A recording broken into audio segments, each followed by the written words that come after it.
And welcome back to Talking About the Hours. We're your hosts, TJ Bay, Cyron Little Creflo, Kenya Cox, and your boy Alan Poe, back once again with the latest and greatest. I know. You didn't think it might happen. You didn't know if it would happen. We didn't know what happened, but the homie hit us up. You know, he posted on Facebook, said he was waiting for his interview. I've been waiting. So now you see we have the one and only Seaside Stretch, Chioke McCoy, man. Clap it up for the nigga. You know what I'm saying? I think that makes sense. Good to have you on, bro. Man, it's good to be here. I appreciate everything y'all doing. Y'all spark great conversations.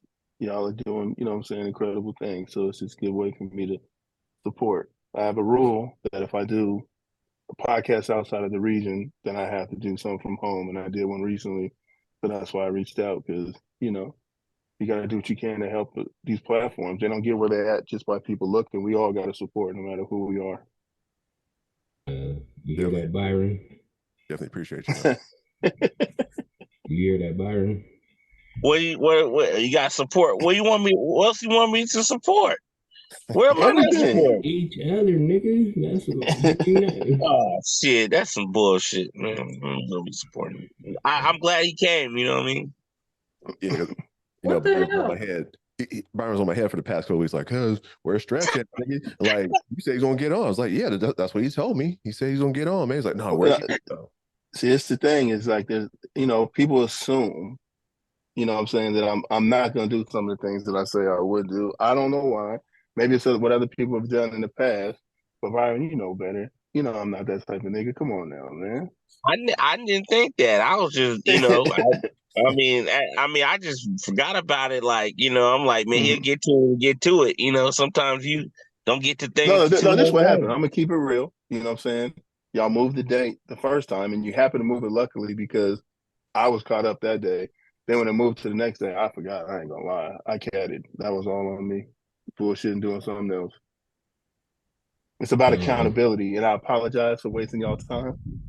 But I'm here now. You know what I'm saying? We here, baby. Yeah, nigga, we never waste time now. Yeah. We on point. Keep moving. So, all right, hold on, cuz I ain't gonna beat her in the bush. Stretch. So you manage Big Mike, Killer Mike, right? Correct. My management company manages Killer Mike.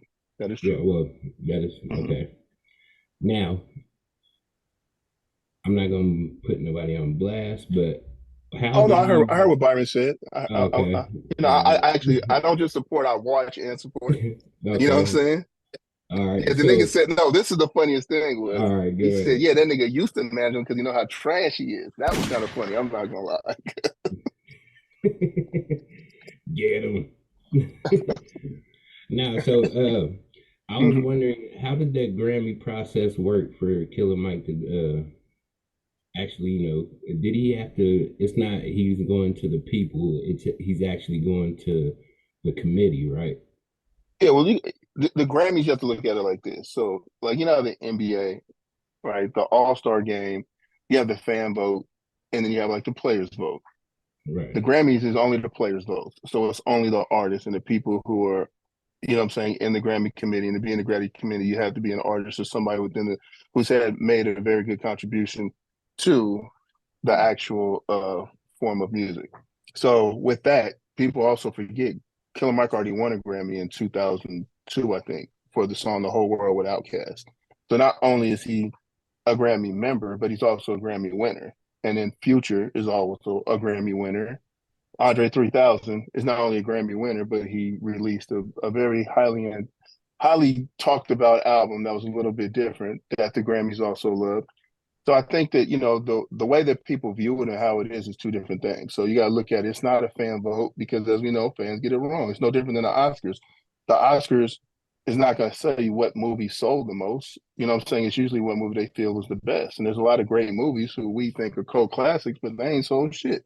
But that doesn't mean it's not a great movie. So I think with Killer Mike, not only is he a Grammy winner, probably say 75% of the people that are on that album are also very respected artists and musicians themselves. So if you do an album like he did, which is literally one of the top rated albums, you know what I'm saying, as far as like from critics and all of that, of course you're going to get a better chance of winning. And it's kind of hard for people to understand this. It's like people aren't going to vote for things that they just don't fuck with. So the Grammy committee is going to be mostly older musicians who take music very seriously. So shit that slap may not be it. You know what I'm saying? So it's no different than and one in NBA. Like you could be a great and one player, but you're not going to be respected the same as somebody that actually wins championships. So that's how they view it. So it's just like everything isn't for everybody. And I understand completely why a younger audience or a younger person wouldn't like it, because why the fuck would they care about what a 40-some-year-old nigga's talking about? That has nothing to do with their life. But then you have to also look at it. If I'm voting, I don't give a fuck what a 19-year-old nigga talking about, because that has nothing to do with my life. Right. True. So there's a place for everything. It's like I'm one of those people who feel like I don't want to be celebrated where they don't care. You know what I'm saying? Killer Mike is not going to win nothing at no streaming. No, Kai Cenat is not playing his shit. These people are not playing their shit. And I think the problem we have with hip hop in general is the only art form where you're not allowed to age and say, yeah, this ain't for everybody, but I can still make great music, but it might not be for everybody. But the point is, there's a lot of music that is on there for everybody. Like Titan was trying to tell you, Byron, Mozzie is on that album with incredible verse. I heard that. I'm gonna keep honest with you. I really don't like that song too much. I mean, it was all right, but I really didn't like that song too much. Yeah, well, just so to understand about that album was about where he's at today, and just the reason why I think it won and why it's so praised is it's the first example of somebody his age rapping about his age. So he's the same age as me, basically. Our whole generation was that first crack, you know what I'm saying, crack era who went through all of that. Now you're dealing with the repercussions of it. There hasn't been somebody to tell it from the side of, okay, I'm at here in life, but I did a lot of fucked up shit that I'm not proud about and I didn't know about. So I have a different perception of it. So that's why I think that it was so well received and why I really won. Plus, let's keep it real. Man, Travis's album wasn't as good, bro. Don't act like it was. Don't do that. Whose album? Travis Scott's album. Don't act like that shit was. No, what about Drake's album? What about Drake? What about Drake's album? If you rate Drake's album, how would you rate that album out of all of Drake's albums? Shit. Out of all his albums, that's like at least a 7 out of 10. Out of all his albums, you would rate that would you rate it one of his top 5 of his albums? Yeah, heck yeah, I would name that one of his top 5 albums. That album was hard. But I'm saying, I think that when you're somebody like Drake, you're not just judged against the field, you're judged against yourself. So you have to also think about that. It's like if I'm Drake and I've released 5 albums better than this or 4 albums better than this, then I'm looked at different just because of yourself. He's a victim of his own success. Now, nobody's going to ever sit here and say that Killer Mike's album was, you know what I'm saying, did as many numbers or, you know what I'm saying, or this amount of people listen to it. But if you're talking about the quality of making an album and the cohesiveness of an album and sticking to a theme and saying something that might be different, then I personally, who's very biased, would say it was the best album of the year. But I also can understand I'm 48 years old. If I'm 19, that shit sounds crazy. And I get that too. But the Grammy committee are not 19 years old. It's not for 19-year-olds. Do you think Drake raps young then? Yes. Yes. And I think it comes off at this point, it's a little indifferent because there's nothing. Drake is probably, in my opinion, one of the greatest rappers ever because of consistency and how long he's been doing it. So why hasn't he won an Oscar? A Grammy, because I think that he has no album that I think anybody has said is a classic, which has been a problem for him. I would say, what? Like people if you ask people what's Drake's classic album, there's no consensus. No, if you put 10 Drake fans in a room and say what's the classic Drake album, you're probably going to get 5 different answers. Mm-hmm. But if you put 10 Kendrick fans in the room and you say what are the classic Kendrick albums, they're going to tell you the same 2 or 3.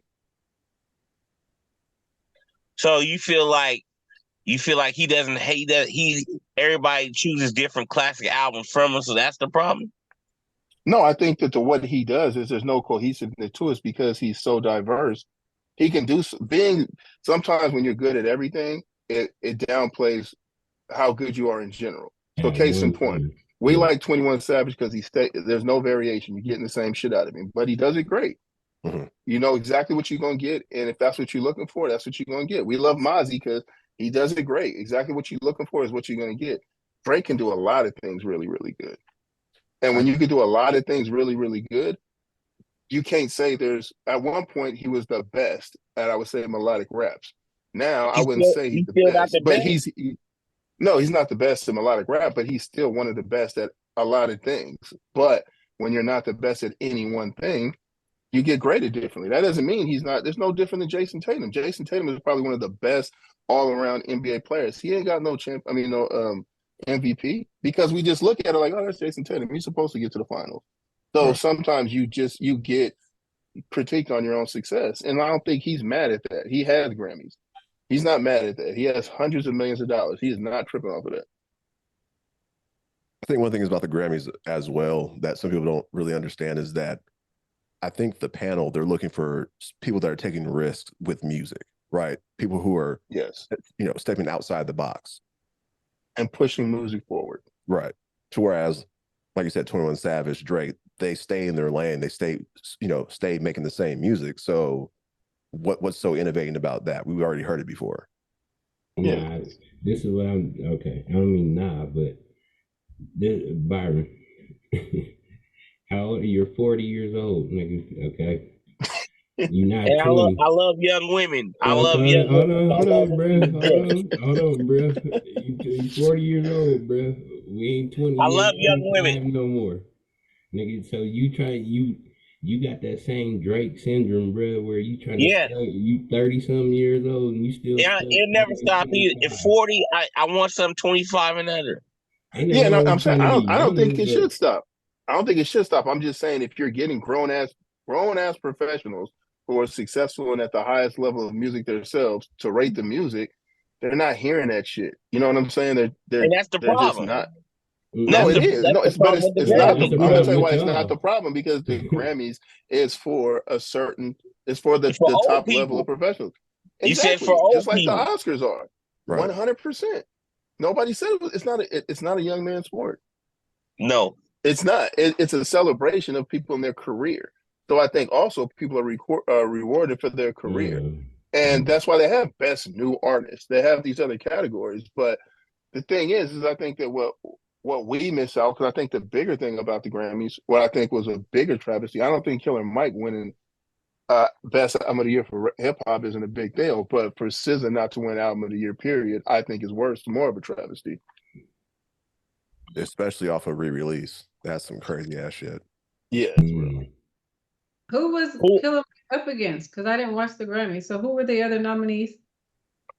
Travis Scott's Metro Boomin, Drake, who else?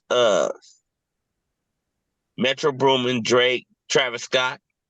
If you ask anybody if you say like, okay, what is the through line and what is the theme of those albums? They're probably not gonna tell you. Because there is none. It's just like they making hits. Making hits comes with, if you're gonna make hits, you're gonna get hits. But then also when you're catering to everybody, then you're not specifically the best at anything. Well, I think Drake's album had a theme, her loss. You know what I mean? Like he's telling you it was her loss. You know, yeah, so but sonically, but what I'm saying is sonically there was so many different sounds for so many different reasons. And also you have to tell your story. The Grammys is like, it's a whole bunch of people for them to listen. Think about how many albums you didn't listen to. So if this same category is in rock, they can say listening to rock music unless somebody inspires them to actually take the time to listen to it.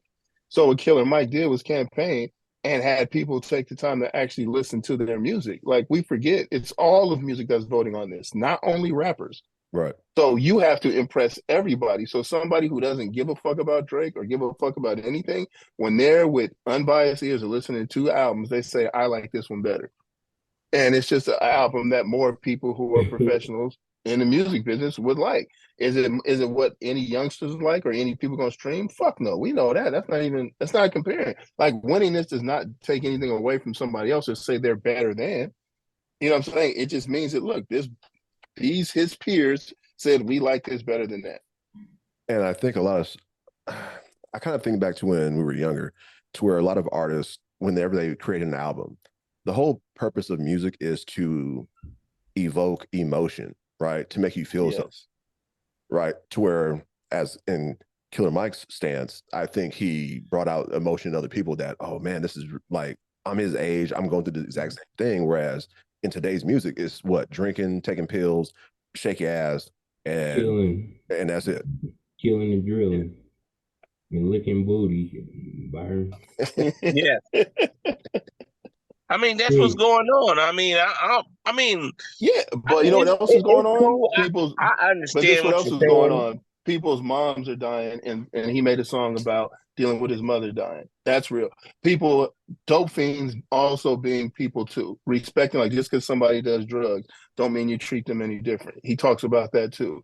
He talks about getting his girlfriend pregnant and having to have an abortion and how that affected him. These are real life things that I think going to have more emotional attachment to somebody than somebody popping bottles in the club or they rich baby daddy. Like, it's still great music to party to, but it's not going to have the same effect, is all I'm saying.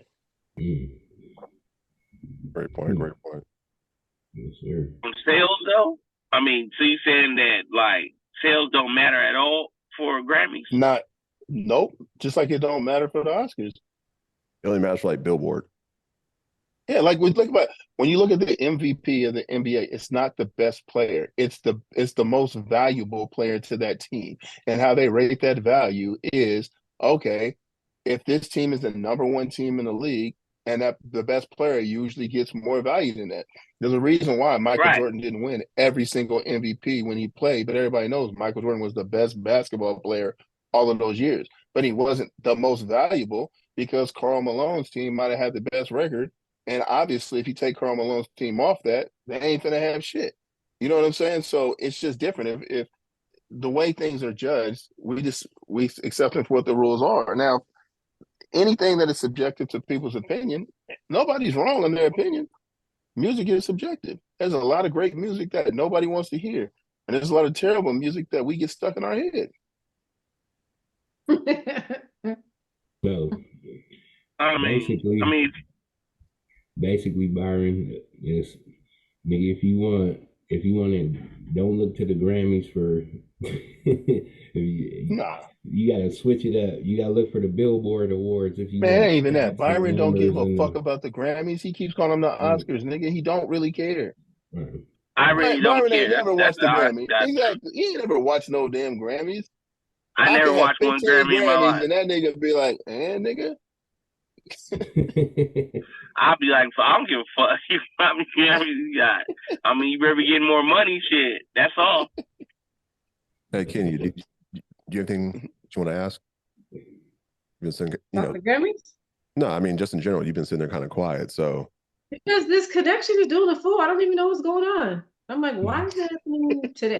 Why didn't it happen the other episode? Why today? You just didn't want me to say anything? Because you guys sound like that's what it keeps doing. So I've just been sitting here. You can ask him whatever you like. Who? Stretch? Yeah. I mean, I haven't seen him since forever. I probably got 100 questions. What's your latest project? What are you working on? You had something, I don't know what it was. I want to say it was it Latin, African? It was something different. Black and white, something on Instagram. Does that ring a bell? I work with I don't know. I work with a lot of different artists. I have an artist that's Mexican. It was something new. I don't know if Empire said it. What did you say? Say it again. There's a Mexican artist named Nebi that I work with. He's like a like R&B-ish young Mexican kid. It wasn't an artist. It was a project or a new. I don't know if it was a label. It wasn't one person. It was a group. Something. I think she's talking about your the Black Noise. That's why I said black. Oh yeah. That was a label. Yeah. There you go. So yeah. What is that? Yeah, Black Noise is a label that I started with some partners of mine, and one of the first things we released was that FNF song, that "Fuck Nigga Free." So that was From like one of Glorilla? the first things that we did. Yeah, Is that her name? Yeah. yeah, Glorilla. See, it's freezing again. Wait, Glorilla? Yeah. Yeah. Oh, I thought. You working with her too now, Strip? No, we basically the song was her and the producer Hit Kid. We Oh, okay. signed the song before anybody got to it. Then Okay. after it kind of blew up, allowed them to do whatever deals they did. She signed with Interscope, but we have the song, and then we did a project with Hit Kid. So that's what's up. Quick question. So you've worked with the likes of Krayshawn, Stage Gemini, Killer Mike. So how do you know who to pick up on, or who gets put onto your radar? You know what I mean? Because it's a different array of ages from young to old. So how do you know who you guys really want to focus on? Is there a certain work ethic? Is it just the music alone, or? Well, each person is different. Like Killer Mike, we've been working with for 18 years, literally. We have put out his when he did the Grind Time Official project. So this first in like '06. '06, when I was with SMC, it was a label out of San Francisco. We were distributing and putting out a lot of records. Killer Mike was one of the artists that we were working with. And then from there, the relationship just stayed. So that's just somebody we've been working with for a long period of time.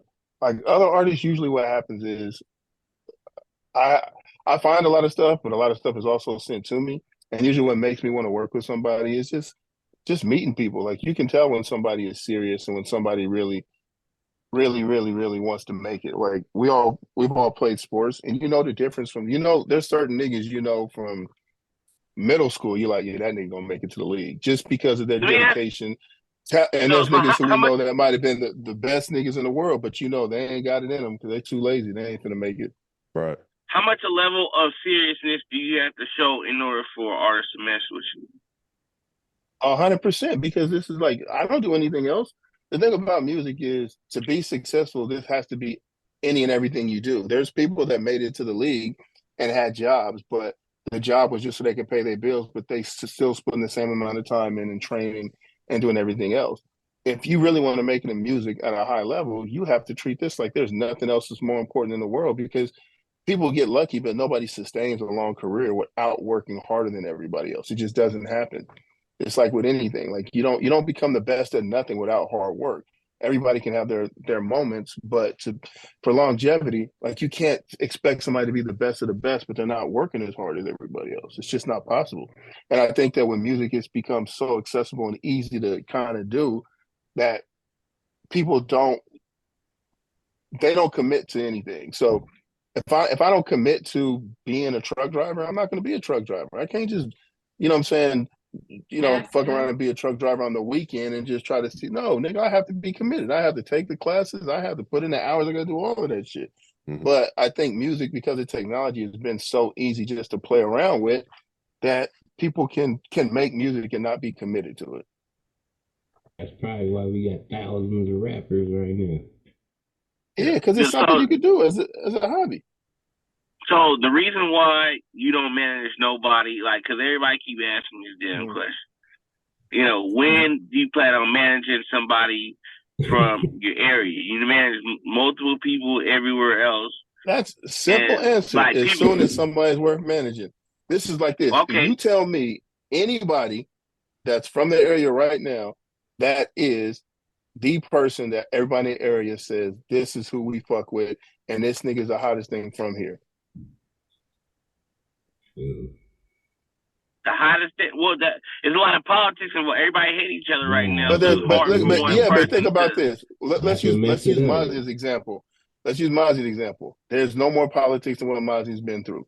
But when Mozzie was coming up, it was known fact, this is the hottest nigga in SAC. People who didn't like him couldn't say anything. It was undeniable. Like, yeah, I may not fuck with him, but that nigga the hottest shit out here right now. So politics does not deter people from listening to your music. It may deter people from coming to your shows, but that does not deter people from saying, I like this or I don't like this. So you feel because you have to look at it like this. Go ahead.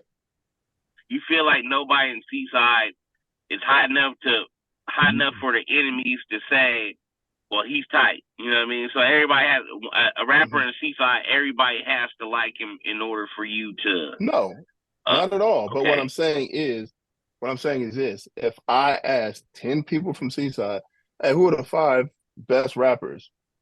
There should at least be some consensus on 2 of them. You know what I'm saying? Like if I ask everybody right now, the answer is who is their partner. It's not like who they're actually listening to. So if I ask everybody here right now, who are you listening to from Seaside on a daily basis right now? What's the answer going to be? Nobody. So that's who I'm managing from Seaside. Nobody. But if they're not doing the work, it doesn't matter if they're in the middle of a gang war. If they're not doing it, if they don't show improve, then why? Yeah, and it's not my job to do that. I do this for a living. Like this is all I do. So if I do this all day, every day, why in the world am I going to do it with somebody that's not? And there's not a single rapper in Seaside that cannot say I've not gave them my time, effort, energy, and spent money into them. Now, what happened from there is on them. There's not one. There's probably 50 niggas that can say Stretch ain't did this. But when you ask them, okay, what has Stretch done for you? And why is Stretch the only option? Because if there is no Stretch, somebody else should want to manage you. There's so many people that want me to manage them across the world. How many people wants to manage this artist? Like it has to go both ways. You know what I'm saying? Because I'm gonna keep it real. I think the issue is a lot of the artists that are, you know what I'm saying, in the area, it's just that people aren't willing to fail. So if you're not willing to fail, you're not going to succeed. So I didn't seen it all. You know what I'm saying? Like I said, I didn't help a lot of artists. There's been a lot of really, really, really good artists from Seaside, and for one reason or another, it just hasn't worked out. That was before. I think those are different reasons. I think the reasons why now is just that people are too cool to look like they're trying. Some of them don't even want to expand out, because I have 2 brothers who I don't even need to name who are into music. And why haven't they left? Why don't you take your stuff outside of the zip code? A lot of people don't even want to do that. I live in Sacramento. You know what's crazy? CDs, when it was CDs. You know what's crazy? It's Byron. You have my phone number, right? Right. I've never changed my phone number in the history of my phone number. I've had the phone number for 30 years, bro. 30. I'm supposed to call you. If a nigga say I can't get in contact or I can't, well, nigga, that's a problem. They're lying. You know how many times I niggas like, man, niggas a lot. Man, I tried to hit you. You didn't change your number? No, I didn't. That's not possible. My number starts with 524. I never said no one tried to call you. I never said no one tried to call you. I said that, you know, you can basically say it's like envy type of stuff. Like, it's like, damn, you know, Stretch is a worldwide manager. I'm rapping. Why can't you look at me? You know what I'm saying? They make a couple of songs and they're like, well, why can't you pick me up? I got a couple of videos. I got a couple of songs. Yeah, but I mean, also, you understand, I know too much too. Right. So you gotta keep, like, I'm from Seaside. You know what I'm saying? I'm from the streets. So I know too much. So you have to also understand, I can't stand next to everything because I still am who I am and I still will do what I will do. Now, if somebody's playing or somebody's acting and then you get me in situations where now I have to do what I have to do, I'm tricking myself off the streets for some niggas that's playing. I ain't never played. You see what I'm saying? Yeah. So, and you know, like I know, I've helped a lot of niggas and I've put a lot of niggas in position. But the point is I think that, you know, there's a lot that niggas have to do. And look, I'm not step 1, I'm step 5. Just because I'm from Seaside does not make me step 1. You can name any artist any manager that's in my position today, and they're not expected to just because you rap that they should be spending their time on them. You see what I'm saying? And I always tell people, you need a manager when you have something to manage. Right. Like all this stuff that needs to happen, y'all can do that yourself. I'm not going to be in the studio with you. I'm not going to be making songs with you. I'm not going to be doing any of that.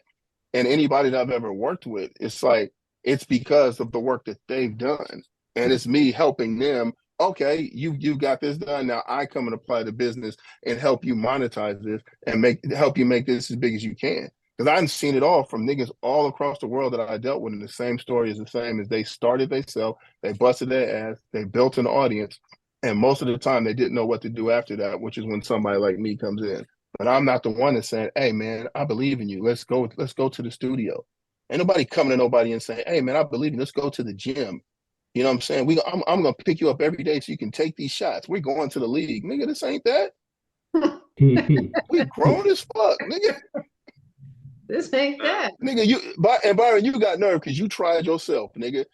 So now I'm gonna bust you out. Yeah. Why don't you manage nobody no more in Seaside, nigga? I don't really want to look. The reason why I don't manage too many people in Seaside, I don't manage nobody in Seaside because, like kind of like what you're saying. Like I did try to do the steps where you told me not to do. Try to put money into it and try to invest into, a person that, that I thought that was going to make more songs. But in Seaside, the problem is that once somebody makes one or two songs and people like a little bit of them, like they go to the fame and forget about going back in the studio making another song. And I tell them all the time, you got to make at least like 200 to 300 songs. So, once we get to song 5, like they feeling themselves and forget about the other, 400 songs they got to make. Yeah, and like I said, it's more about where I'm at, not where they're at. Where I'm at, it's not at that beginning stages no more. I done work way too hard to get to where I am to be, to be doing that. Number one. Number two, it's like, man, it's still a business. And my time is worth a lot of money. So for me to take my time, effort, and energy to put it into something, I have to at least believe that they're going to take that same time, effort, and energy for themselves. Because you got to believe in yourself before anybody else can. Right. It's kind of funny also. So I don't think I ever told T this. So Stretch, I hit you up on Instagram about marketing, right? And hear from Stretch for like a good 6-8 months. So I was like, okay, either he's not fucking with me or he wants to see what we're actually doing with this podcast. You know what I mean? What type of work are we putting in? Are we consistent with putting those out, this, that, and the third? To where finally he got back to us and now he's on the show. You know what I'm saying? So it's kind of it's no different. Like I said, we out and play sports. You know damn well, nigga, there's been people that were great, nigga. They was not getting in the game. Because they was not coming to practice. They wasn't getting their grades together, all kind of shit. We know a lot of people that should have been in the NFL, should have been in the major league, should have been in in the NBA, but niggas couldn't work. Niggas didn't work. Niggas didn't understand structure. Niggas didn't understand how to be teammates. A lot of things that it's not my job to teach because I am nobody's father. Niggas wanted pussy. That's all that shit was about. So when you gave Seaside rappers an opportunity, like what was the biggest problem with the opportunity when you gave it to them? I think understanding that you have to keep going, and I'm giving you a head start. So that's all this is a head start. I'm giving you cheat codes. You're skipping steps fucking with me. But that doesn't mean that you are better than, or you just got a head start, but you got to do the rest of the work. And I think that what happens is it's an isolating place because of geographically where it is. And I really, really feel like you're going to have to move out of Seaside to get an opportunity to do what you want to do in the entertainment business. Now, if you want to be in a hospitality business or in agriculture, you're in the right place. But if you're trying to be in an entertainment business, you're going to have to move out of Seaside. That's the reason why people talk about, man, Atlanta got all these rappers. 75% of those rappers are not from Atlanta. They're from Alabama. They're from motherfucking Macon. They're from all these other places, and they just live there. Like Ludacris is from Chicago. Jeezy's from Macon. Gucci Mane's from Birmingham, Alabama. You know what I'm saying? These people are not from Atlanta, but they are where they are. You know what I'm saying? Because they went to a hub to be able to place where there's an actual music industry. If you're trying to change the world and make a music industry out of the Central Coast, I'm telling you right now, it's going to be a very difficult road. Nothing is impossible, but it's a very difficult road. If I want to make it in tech, I have to go to the Silicon Valley. I'm not going to go to Prunedale and think I'm going to make it in tech. So Seaside is Prunedale. In tech. To tech it is. Like I said, if you're doing hospitality, if you're doing agriculture, if you're doing military, you're in the very right place. If you're not doing those things, it's probably going to be difficult. Damn. If I'm in the military, I got the Defense Language Institute, I got the Navy Postgraduate School. You know what I'm saying? If I want to be in hospitality, I have golf courses, I got hotels, I got restaurants, I got all these beautiful things. If I want to be in agriculture, Salinas has everything you need. But if you're looking to be in the music industry, there is no industry in it, and the music industry is supposed to be everywhere. You got to go to where the action's at. So say I have a rapper and I go to LA. How do I promote myself living in Los Angeles? You ain't even got to go to LA, nigga. You ain't even got to go to LA, nigga. Go to San Jose, nigga. Yeah, you know what I'm saying? Frisco or San Jose. Yeah, there's 1 million people in San Jose. There's 30,000 in Seaside. Well, the thing is that in the whole Bay Area, when it comes to resources and comes to record companies and everything, there's nothing there. There's no resources there. So, most of the time when Bay Area rappers make it, they make it off the inner politics of what's going on in their town. That's not true. I mean, because okay, let's talk about this. Where am I from? Seaside. Okay. How many Bay Area rappers you think I've helped make it outside the Bay Area? A lot. Exactly. So it's not where you're from. It's not none of that. But we've been smart enough to understand, like, okay, you've made it here. You've done your shit in the Bay Area. Now, for you to be nationwide, you have to go see the nation. To be worldwide, you have to go see the world. The internet has handicapped people into thinking like, hey, I'm popping online, but you haven't been anywhere. So like you haven't done any work to actually build your growth thing. You're holding everything out to hope it comes from the internet. But the point is, for you to be nationwide, that means you have to have an audience and been everywhere across the nation. To be worldwide, you have to have an audience and been everywhere across the world. So you can have a base in Seaside. I started at my shop that I really started moving shit as far as in the music was in Seaside. The whole theater shit was ran out of my shop in Seaside for a long period of time. Then I moved to San Francisco. Everything was out of San Francisco for a long period of time. Then it got too big for San Francisco. I moved to LA, and everything has been in LA since then. But you outgrow the things that you do the same way. After I play high school, I got to go to college. I might have to have a stop at JC, but then I'm the best in JC. I got to be the best in D1. After I'm the best in D1, now I got to get on a team. Now I'm in the league. Now I'm in the league. I got to become the best in the league. But you have to keep moving forward. And if you're expecting the NBA to come to you, you're tripping. Like no NBA team is going to be in Seaside. So if you want to be in the NBA, you have to go to one of these NBA cities. I'll be playing with San Pablo Puegos, huh? Yeah, like CSUMB is great, but that's not a powerhouse for colleges. So if you really want to set a mark for yourself, you're gonna have to go to a school. I want to add something to that because a couple of my friends are rappers and stuff. And they be, they're trying to make it and stuff. And that right there, that advice is what they needed to hear. So if y'all are listening, man, y'all can keep quiet and do what you're saying, but he just gave you the recipe right there. So y'all niggas, when y'all want to do shows and keep staying in Medford and in Ashland and don't want to go outside of there, you're not rapping to try to make it. You're just rapping as a hobby and to get bitches. Every rapper in Oregon needs to look at Yeet. That nigga went to LA and blew up. Who? Yeet. Yeah. Yeet. Wait, is he from Oregon? Where is he from? He was born in LA, but when he was first started really rapping, it was in Oregon. And then he moved to LA and the shit went up. Because you're gonna run into people. The reason why I moved to LA was everything, it would take me a week to get certain things done. Living in San Francisco, I come to LA and I can go meet 5 people in that one day because they're all stationed there. So if I'm talking to a distributor, if I'm talking to, a record label, any of these things within that industry, they're all there. So it's like, well, why am I fighting this? Why am I expecting people to come to me? Because that was a big deal. And I learned a lot because like when we was doing all the theater shit, we thought niggas wasn't fucking with us. Well, we really didn't know the game. You know what I'm saying? We got all this shit going on. They should be fucking with us. And it's like, no, we don't fuck with them. We're not doing things the way that they do shit. So you don't have to change what you're doing, but for you to get access to people, sometimes you got to go to them. Everybody's not coming to you. That's just not happening. You might get lucky and see somebody at the club when they're coming to perform, then they're leaving again. But how do you build off of something if you're not there? Online is great, but there's still nothing like actually meeting people in person.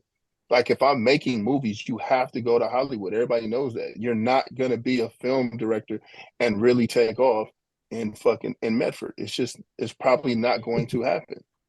Or if it does happen, it's gonna take you literally 10 times longer than it would have if you moved to LA. Now I'm a firm believer in you can do everything. But what happens to most people and most rappers from Seaside, this is the trajectory that it takes, and this is why. They do something, it kind of pops, then it takes literally 10 times longer for them to get somewhere. So you're looking at year 5 when that should have been month 5. And by then, that nigga's 30 when he would have been 25. Wow. And then when he's 30, he thinking he's doing something, and next thing you know, that nigga look up, he's 40. He could have been 27. You see what I'm saying? Because it takes so much longer to do certain stuff because you're not in the mix. You're just not there. So there's no cheat codes in Seaside, basically, what you saying? No, Stretch can't change the game. Herm Lewis is from Seaside. I mean, Herm Edwards is from Seaside. That's not a ticket to the NFL. And he didn't sign. Ron Rivera's from Seaside. That wasn't no ticket to the NFL. They didn't sign none of us either. They didn't even come back. No. Like, oh yeah. You know but I bet you if you seen him where he at, he'd have been like, "Oh, you from Seaside? Now I can look out for you." But you want me to come find you and look out for you? Right. Crazy. I do want you to look out for me. Give me an interview with Mozzie, blow up my channel if you can do that. You know what I mean? That's the only thing I love from. You're not even serious about that channel, Byron, because I've been on you about that for the last 3 or 4 episodes. Yeah, man. I need that. I made my intro. I need my Mozzie interview, and I'll be set. No, I'm still looking for somebody to come to you, though. That's the thing. Exactly. Look, you know what? You're the prime example of a Seaside nigga. You know what? You're the prime example of a Seaside nigga. Just told you to work for it. No, look, I'm gonna tell you the prime example of a Seaside nigga. You got an idea. You started, right? You don't execute. You don't follow through. You literally looking at other people doing the same shit that you were doing and taking off. But instead of being inspired and saying, you know what? Let me get back on my shit. I was on to something. Let me grind this out. You just like, man, whatever, nigga. Nah, it ain't that. I made my intro. I just keep it real, man. I was waiting for his interview to ask if you give me an interview, and I'll be blowing up. I'm just saying, look at the pace that you're going. I know a lot of podcasters, and that's all they do. My partner Pun was he started podcasting, and now that's all he does. He is dedicated. And it pays off because you ain't no such thing as halfway anything. Like I said, you want to be the best. You cannot be the best. I can't just go to the sports center once a week and think I'm gonna make the league. That's what y'all doing, man. Okay. All right. That sounds good. That's a great answer right there. So you're saying we needed Stretch with all his wisdom to come and tell you what we've been telling you? Is that what you're saying? Because we've been telling you that. I just want clarification. I don't want to assume. I just want to clarify. I want people to miss me, man. I think they miss me by now. Yeah, that's why they're gonna unfollow you too, because you have been forget about you. Then. All right, let's switch up real quick. So I know that we played a game a couple weeks ago, and I think it was pretty fun. So since we have Stretch on, let's play Sea or Sand. All right, Stretch. It's nothing major. It doesn't take that many brain fields. It's not serious. It's not counting your IQ. It's not to embarrass you. No politics involved. I'm gonna add one in there. Hey, I'm gonna let you know I'm too cool to be embarrassed. Okay, I've been saying that too. It's just 2 things I'm gonna give you. You just pick one. For whatever reason you pick it, you pick it. You with it? Yeah. First one, quick stop or food corner? Food corner. Or Terrace or Manzanita? Manzanita, what you talking about? What? The school is number 1. Manzanita is school number 1. Laguna got the best colors. Huh? And he got the best colors. Yeah, I'm gonna go for Terrace, so whatever. No, you Laguna Grande or Casino Park. Or Terrace had the black and gold though. Laguna Grande or Casino Park? Yep. What am I doing? Am I selling dope or having a barbecue? Wow. I'm taking Laguna Grande. That means barbecue. Oh my God. Not in my selling dope. I mean, across the street from the police department, I think I was that boat. Anyway, That's why it was snack and bottle or Terrace Liquors? You said what? Snack and bottle or Terrace Liquors? Terrace Liquors. But when they still gotta have the magazines though. What? Oh, oh yeah. Yeah. Okay. Yeah, the first aisle on the left. Is that was the first aisle to the left over there? Yeah. Well, I was looking at the car magazines. I'm gonna keep it real. That's what I meant. You know what I'm saying? But I see where they went with it. Whatever. I went there. All right, next one. Operation Shoestring or Seaside Children's Center? Operation Shoestring. Hey. All right, next one. Stacking or Cutie Pie? Stacking. Ooh. Stacking. You feel me? Nigga, you said cutie pie last week. I did say cutie pie. All of a sudden. I could have sworn I said stacking, but whatever. I don't remember what you said. Next one, Lover's Point or Asilomar? Lover's Point. All day. Oh, this one's funny. Odemeyer Center or Fordor Youth Center? Ooh, to fight or to have a good time? I'm taking the Odemeyer Center, man. Y'all tripping. To fight. Yeah. Okay, fight. Oh, the fight it's Fordor. You know what I'm saying? Yeah. Hey, cause you can get away from the MPs. Yeah. That's where the brawls went down. At the youth center? I must have missed out. I don't remember the little fighting. Them MPs would never, the military police would never come around the youth center. No. How were we getting back to Seaside? Was it through the cemetery? No, I remember the cut. No, the gate. You know, it got the little cut in the gate by the golf course. Yeah, right by across from the golf course. Yeah, the old golf course. Yeah, the golf course in Fitch, and then remember it had the little gate. Mm-hmm. What was that? Military? Is that military? Yeah, the very, very top of military. The little cut through. Yeah. That is hell. All right, next one. Grand Auto or AutoZone? Grand Auto. Yep. Oh, you old. Byron, you said you exactly. know what Grand Auto was, huh? I said that. He was like, what is Grand Auto? All right, Stretch, I got one for you. Mm-hmm. Senior Taco or A&W? Senior Taco. I gotta take Senior Taco. Oh, you went way. He said A&W was the shit. Wait. Lord, nigga, that was damn near like early 80s. Exactly. I barely remember A&W, nigga, because that's where Taco Bell is, nigga. Yeah. Is that what? Okay, this is where my mind went when you said A&W. I went to Dairy Queen, but that's wrong, huh? No, yeah, A&W, they used to have their own little fast food restaurant. Oh, okay. Wow. So what was the Dollar Tree wasn't there when A&W was there? What was that, dirt? That was all A&W. Yeah, that was A&W right there. All right, last one, unless y'all got some more. Last one, Stretch. Face the Music or Music World? Music World. Come on now. That's right. Wait, isn't that you gotta go with the original. Yeah, shout out Vernon used to work in Music World, man. Vernon took my title. What? Seaside or Monterey? High? Monterey High. Nigga, what you talking about? It's not even a question. All of us say. Okay, wait, I lied.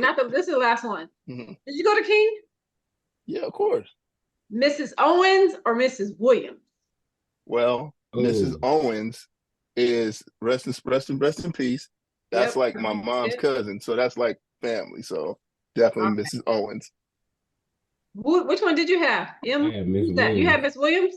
I have Miss Williams. What was it? A through L, M through Z, or something? Huh? Oh, you did have Miss Williams. But it was fucked up because I basically had both because, like I said, Miss Owens was my mama, so it was all bad. All right. It was tough. But you know what I'm saying? My favorite teacher was my typing teacher. You know what I'm saying? It's Perkins?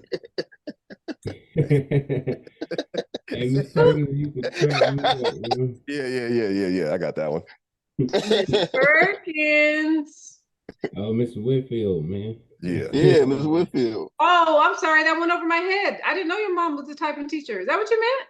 Yeah. Hey, definitely went over my head. Sorry. That is literally the only teacher that I knew because I came to Seaside High my sophomore year because I got kicked out of. I came to Monterey High my sophomore year because I got kicked out of Seaside High. So she was the only teacher that I knew that I had to respect because she didn't care about it. She was checking you. She wasn't taking no disrespect. No, none of that. You had to respect her. Like any other teacher I'm walking through, walking over, doing whatever. Nah, you gotta respect that. You ain't coming in that class late. You ain't talking. You ain't doing none of that at all. And it wasn't even about getting in trouble. It was like, man, I'm not disrespecting Miss LaTou. That's not gonna happen.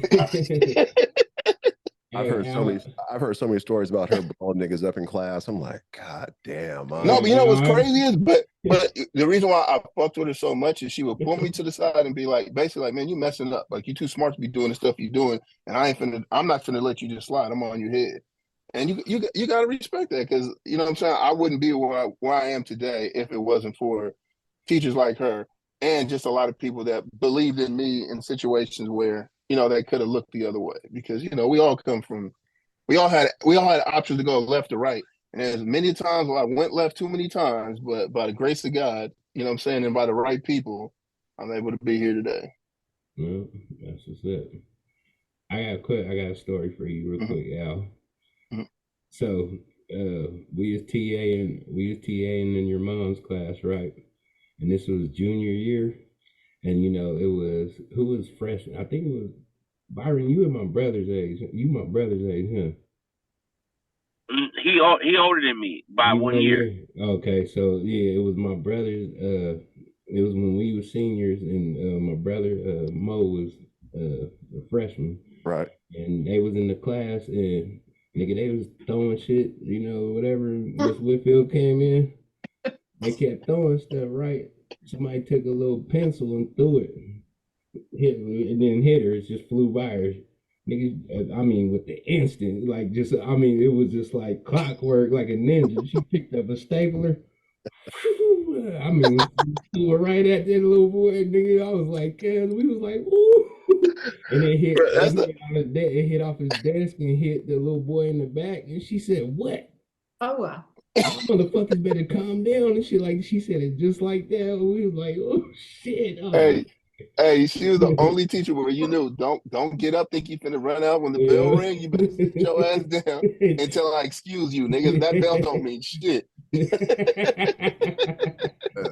Yeah, she came to the school of Stinson. The school. Yeah. That racing nigga was crazy. I remember Miss Denson used to hit me with that damn ruler, man. Out right across the hand every time you do something wrong. Wow. But did you guys have Miss Farrell too? Yeah. Yeah. We used to roll boogers in her. My cousin always used to bring up the time when shared a current event, and it was whatever it was out of pocket. Did you guys have classes, Charlene? Hunter? No, you guys probably, maybe you did. No, Charlene was a year older than us. She was Michael Lewis and I did. Year. Yeah, she was I think she was a year younger than me. 95, 6, 5. Yeah, I graduated in 94. Yeah. Yeah, she was 95. I don't remember who did the current event on, but it was somebody's family. He just went all in and told somebody's business, but it was in a newspaper. He told it. Do y'all ever run across anybody from Seaside frequently now? Say it again. You said what? Do you ever run across anybody from Seaside frequently? Frequently? I always run into people from Seaside just randomly. LA? Everywhere. Like, I mean, I've ran into people from Seaside in literally the weirdest places. Let me think of where the weirdest place I done ran into in the damn, my mind is slipping right now. You ran into us at the Jamaican spot. But only yeah. Yeah, it was you and Fang and somebody else, wasn't it? Yeah. That was random. What Jamaican? That was really random. We jamming. Restaurant? Yeah, and you know what's so crazy about it is me and Peasy always talk about that, because I'm like, bro, if you knew the history between me and him, you would understand how crazy that is and just how small the world is. Because imagine if niggas still had issues and then we running into each other at places like that. Like, you know what I'm saying? Like, you don't even know. You could you do something to somebody, and then later on down the line, you might be at We Jamming in fucking LA and get your head knocked off and don't even know what happened. You know what I'm saying? For real.